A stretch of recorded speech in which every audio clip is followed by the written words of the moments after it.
అందరికీ మన ప్రభువును రక్షకుడైన యేసుక్రీస్తు వారి పేరిట మరొకసారి ప్రేమపూర్వకమైనటువంటి వందనాలు. ప్రియులారా, మరి మన యొక్క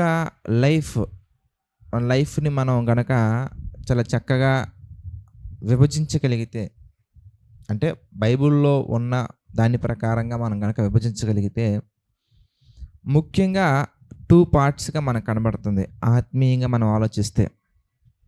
అదేంటంటే ఎఫెసీ పత్రిక 2:1 ప్రకారంగా, మీరు మీ అపరాధముల చేతను పాపముల చేతను చచ్చిన వారై ఉండగా ఆయన మిమ్మును క్రీస్తుతో కూడా బ్రతికించెను. అంటే మన పాత జీవితం అనేది ఎలా ఉండేది అనగా, క్రీస్తులో మనం నూతన జీవాన్ని పొందకముందు మన పాత జీవితం ఎలా ఉందయ్యా అంటే, అపరాధాల చేత పాపముల చేత సమస్తమైనటువంటి కల్మషంతోటి, సమస్తమైనటువంటి మత్సరముతోటి, దూషణ, తర్వాత దుష్టుని యొక్క లక్షణాలు, ఇవన్నీ కూడా మన యొక్క పాత జీవితంలో మొత్తం మిళితమై మలినమైనటువంటి జీవితాన్ని దేవుడు ఏం చేశారయ్యా అంటే, తన యొక్క మంచి మనస్సుతోటి నిత్య జీవాన్ని పొందబోయే నూతన జీవితాన్ని మనకి యేసుక్రీస్తు వారు అందించారు. ఆ పాత జీవితం గురించే కొలస్సీలకు రాసిన పత్రికలో ఒక సందర్భాన్ని మనం చూద్దాం. కొలస్సీలకు రాసినటువంటి పత్రిక 3వ అధ్యాయం మనం చూద్దాం. 5వ వచనం మనం చూద్దాం. కొలస్సీలకు రాసిన పత్రిక 3వ అధ్యాయం 5వ వచనం మనం చూస్తే, కావున భూమి మీద ఉన్న మీ అవయవములను అనగా జారత్వమును, అపవిత్రతను, కామాతురతను, దురాశను, విగ్రహారాధనైన ధనాపేక్షను చంపివేయుడి. వాటి వలన దేవుని ఉగ్రత అవిధేయుల మీదకి వచ్చును. 7వ వచనం మనం చూస్తే, పూర్వము వారి మధ్య జీవించినప్పుడు మీరును వీటిని అనుసరించి నడుచుకొనిరి. ఏంటవి? పైన చదువుకున్నాను చూసారా 5వ వచనంలో, అవి జారత్వము, అపవిత్రత, కామాతురత, దురాశ, ధనాపేక్ష, ఇవన్నీ కూడా మనం ఇంతకు ముందు అనుసరించి నడుచుకున్నాము. 7వ వచనం మనం చూస్తే, పూర్వము వారి మధ్య జీవించినప్పుడు మీరును వీటిని అనుసరించి నడుచుకుంటారు. ఇప్పుడైతే మీరు కోపము, ఆగ్రహము, దుష్టత్వము, దూషణ, మీ నోట బూతులు అను వీటన్నిటిని విసర్జించుడి. ఒకనితో ఒకడు అబద్ధం ఆడకుడి.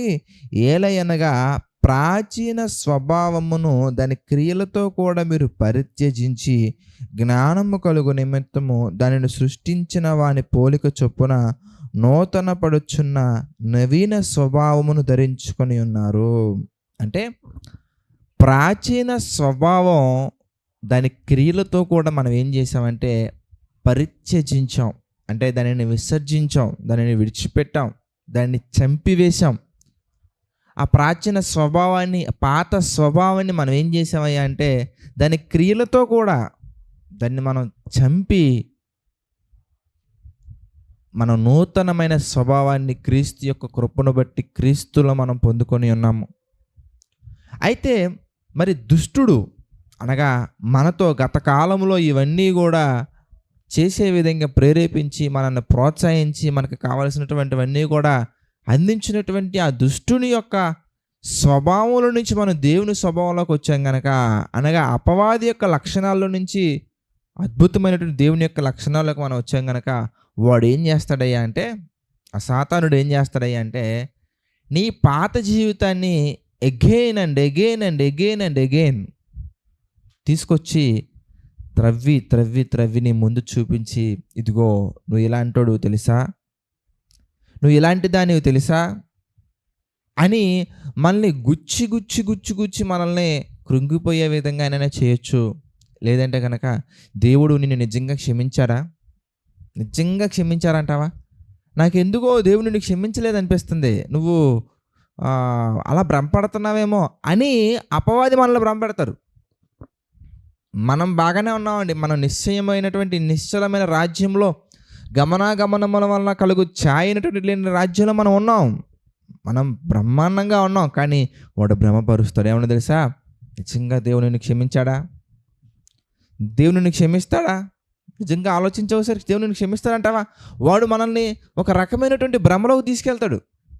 లేదు అంటే కనుక, అంటే పాత జీవితాన్ని, గడిచిపోయినటువంటి జీవితాన్ని, గతాన్ని, మనం విడిచిపెట్టినటువంటి ఆ పాత జీవితాన్ని ఏదో ఒక విధంగా, ఏదో ఒక కార్నర్లో, ఏదో ఒక తలంపు ద్వారా, ఏదో ఒక సిచ్యువేషన్ ద్వారా, ఏదో ఒక పర్సన్ ద్వారా, ఏదో ఒక వాట్సాప్ స్టేటస్ ద్వారా అయినా కానీ తీసుకొస్తాడండి మన దగ్గరికి.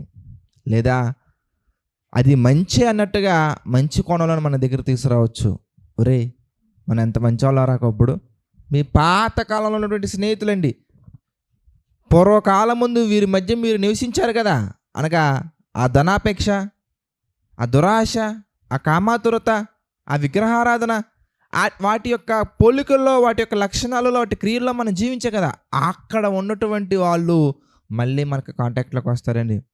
ఒరే, మన ఇద్దరం చేసినటువంటి పనులు ఎంత అద్భుతంగా, అప్పట్లో మనం ఒక పని చేస్తే ఎంత గొప్పగా మన ఊరోళ్ళందరూ మనల్ని పొగిడేవారురా, మనం ఈ సంవత్సరం కూడా ఒక మంచి ప్రోగ్రాం పెడుతున్నాం, అందులో నువ్వు కూడా పార్టిసిపేట్ చేయాలి.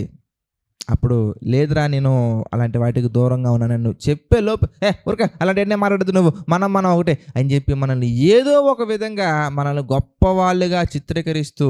చూడండి, కొన్ని ఫ్యామిలీస్ చాలా బాధపడుతుంటారు. బ్రదర్, మేము అవన్నీ విడిచిపెట్టి వచ్చామండి, స్టిల్ మమ్మల్ని బంధువులు, స్నేహితులు వాళ్ళందరూ అలా అడుగుతుంటే మేము కాదనలేకపోతున్నామండి. కానీ దేవుడు చెప్తున్నారండి, కాదనాలి, వాటిని విడిచిపెట్టాలి, ఆ తలంపులను విడిచిపెట్టాలి, ఆ కార్యక్రమాలను విడిచిపెట్టాలి. ఆ పాపపు జీవితంలోకి మనం వెళ్ళకూడదు. ఎందుకంటే అవన్నీ కూడా మళ్ళీ మనలో రేకెత్తించి, మనలో పురికొల్పి, మనల్ని ప్రేరేపించి, ఆ భ్రమను కలిగించు ఆత్మ, ఆ సాతానుడు ఏం చేస్తాడయ్యా అంటే మనల్ని పాత జీవితంలోకి తీసుకెళ్ళటానికి అవన్నీ కూడా తవ్వుతూ ఉంటాడండి. మనం అలా చేసేవాళ్ళం, ఇలా చేసేవాళ్ళం, నువ్వు ఎలాంటి దాన్ని తెలుసా, అలాంటి దాన్ని తెలుసా, అలాంటి వాడికి తెలుసా, ఇలాంటి వాడికి తెలుసా, ఏదో ఒక విధంగా స్నేహితుల ద్వారా కానీ, సమస్యల ద్వారా కానీ, సిచ్యువేషన్స్ ద్వారా కానీ మన యొక్క జీవితంలోకి ఆ పాతవి తీసుకొచ్చే ప్రయత్నం వాడు చేస్తూనే ఉంటాడు. మన పాత జీవితం చూశారు కదా ఎలా ఉందో. కొలస్సీ పత్రికలో దురాశ, ఆగ్రహం, దూషణ, బూతులు, ధనాపేక్ష, కామాతురత, జారత్వము, వీటితో నిండిపోయిందండి. కానీ దేవుడు ఏం చేశాడయ్యా మనల్ని అంటే, ఆ చెత్త క్వాలిటీస్లో నుంచి, ఆ చీకటి రాజ్యములో నుంచి, ఆ చీకటి తలంపులలో నుంచి, ఆ గాఢాంధకారమైనటువంటి ఆ పాపపు కోపములో నుంచి దేవుడు ఏం చేశారయ్యా అని మనం చూస్తున్నాండి. పేతురు గారు రాసినటువంటి మొదటి పత్రిక మనం చూద్దాం. 2వ అధ్యాయం మనం చూస్తే 9వ వచనం మనం చూద్దాం ప్రియులారా. పేతురు గారు రాసినటువంటి మొదటి పత్రిక 2వ అధ్యాయము 9వ వచనం మనం చూద్దాం. అయితే మీరు చీకటిలో నుండి ఆశ్చర్యకరమైన తన వెలుగులోనికి, చూడండి చక్కగా ఉంది. అయితే మీరు చీకటిలో నుండి ఆశ్చర్యకరమైన తన వెలుగులోనికి మిమ్ముని పిలిచిన వాని గుణాతిశయములను ప్రచురము చేయి నిమిత్తము ఏర్పరచబడిన వంశమును, తర్వాత రాజులైన యాజక సమూహమును, పరిశుద్ధ జనమును, దేవుని సొత్తైన ప్రజలనై ఉన్నారు. ఎంత చక్కటి క్వాలిటీస్ అండి. ఏర్పరచబడిన వంశము, రాజులైన యాజక సమూహము, దేవుని సొత్తైన ప్రజలు. ఏమండి, ఈ పదం లేదా ఈ వచనాన్ని మనం పదే పదే మనం మెడిటేట్ చేయాలండి, ధ్యానించాలండి. మన హృదయం అనే పలకల మీద మనం రాసుకోవాలండి. అవసరమైతే మన ద్వారబంధముల మీద కూడా ఇది రాసుకోవాలి, మన పడక గదులు కూడా ఇది రాసుకోవాలి. ఒకవేళ అవకాశం ఉంటే, కొంతమందికి ఉంటాయండి, ఇద్దరే ఉంటారు, 40 రూమ్లు ఉంటాయండి. అలాంటి వాళ్ళు ఉండేది ఇద్దరే, కానీ ఆ ఫ్యామిలీకి ఇద్దరే ఉంటారు. ఆ ఫ్యామిలీలో 40 రూమ్స్ 50 రూమ్స్ దాకా ఉంటారండి. పెద్ద అంతస్తు, 4-5 గదులు, కొంతమంది 10 గదులు, కొంతమంది 15 గదులు. అలాంటి వాళ్ళు ఎన్ని రూమ్స్ ఉంటే ప్రతి రూమ్లో కూడా పడక గదిలో, వంట గదిలో, ప్రతి చోట కూడా మనం రాసుకోవాల్సినటువంటి మాట ఏంటంటే, మనము చీకటిలో నుండి, గాఢాంధకారమైనటువంటి చీకటిలో నుండి, దురాశలలో నుండి, దుష్క్రియలలో నుండి, దుష్ట స్వభావం నుండి ఆశ్చర్యకరమైన వెలుగు అనగా దేవునిలోనికి మనం వచ్చాం. వచ్చిన తర్వాత దేవుడు మనల్ని ఏమంటున్నారు తెలుసా? ఏర్పరచబడిన వంశము, రాజులైన యాజక సమూహము, దేవుని సొత్తైన ప్రజలు. మీరు ఆలోచిస్తానండి, ఆయన సొత్తైన ప్రజలు అండి మనం. ఎంత చక్కటి ధన్యత దేవుడు మనకి ఇచ్చారు. కానీ దుష్టుడు ఏం చేస్తాడు అంటే మనల్ని గుచ్చి కృంగిపోయేలా చేస్తాడు. మళ్ళీ పాత సహవాసాలు తీసుకొస్తూ ఉంటాడు. మళ్ళీ పాత బంధుత్వాలు, పాత స్నేహాలు, పాపపు ఆలోచన తీసుకొచ్చి మనల్ని ఏం చేస్తూ ఉంటాడు అంటే మళ్ళీ ఆ పాపపు జీవితంలోకి వెళ్ళే విధంగా పరిగెట్టేలా చేస్తూ ఉంటాడండి. అందుకే పౌలు గారు ఒక చక్కటి విషయాన్ని తెలియజేస్తూ ఉంటారండి. మనల్ని మనం వాక్యములో మనం ఏం చేయాలి తెలుసా? పురుకొల్పుకోవాలి. అందుకే పాపంలో పడిపోకుండా 4 విషయాలు ఉంటాయండి. అపోస్తుల కార్యాలయం మనం చూస్తూ ఉంటాం ఇప్పుడు కూడా. బోధ యందును, సహవాసమందును, రొట్టె విరుచుట యందును, ప్రార్థన యందును ఎడతెగక ఉండాలి. ఏమండి? బోధ యందు, సహవాసమందు, ప్రార్థన యందు, రొట్టె విరుచుట యందు ఎడతెగక మనం ఉండాలి. అంతేగాని ప్రియులారా, మనం ఇవన్నీ విడిచిపెట్టి గనక మన జీవితాన్ని మనం వెళ్తూ ఉంటే కనుక ప్రియులారా, ఆ పాత జీవితాన్ని సాతానుడు తీసుకొస్తాడు మన జీవితంలోకి. పౌలు గారు అందుకే ఈ 4 విషయాలు ప్రతి ఒక్కరు కూడా ఎడతెగక ఉండాలి. ప్రార్థనలో ఎడతెగక ఉండండి, సహవాసంలో ఎడతెగక ఉండండి, బోధలో ఎడతెగక ఉండండి, రొట్టె విరుచుటలో ఎడతెగక ఉండండి. ప్రతి క్రియలో, ప్రతి ఆలోచనలో కూడా మనందరం కూడా ఎడతెగక నడుచుకోవాలి, ఎడతెగక నిలబడాలి. మరొక మాట మనం చూద్దామండి.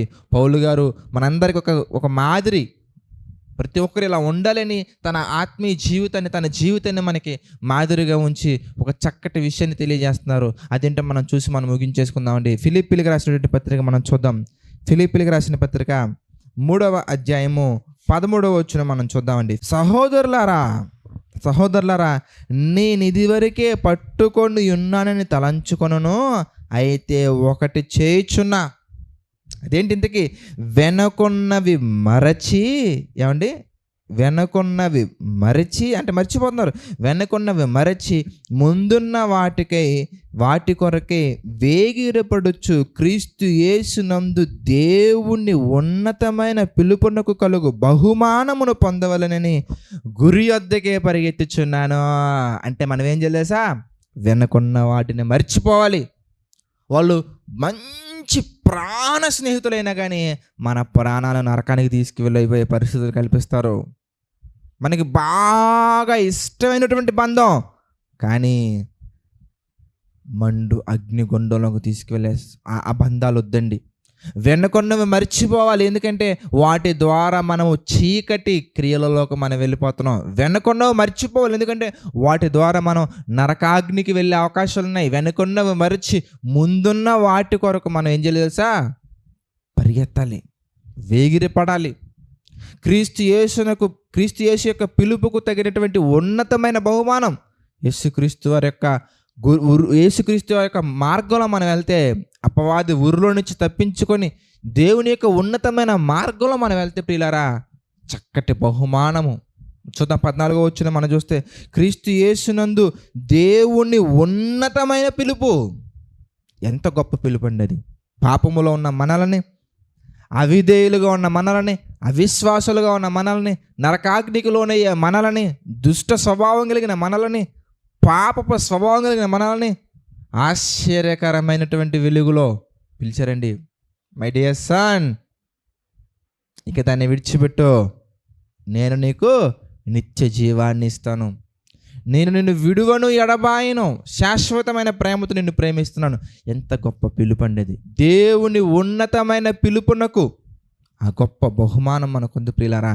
ఆ బహుమానం మనం పొందుకోవాలంటే మనల్ని బాధపరిచే ప్రతి ఒక్కటి, అది ఏదైనా కానీ మనం ఏం చేయాలి తెలుసా?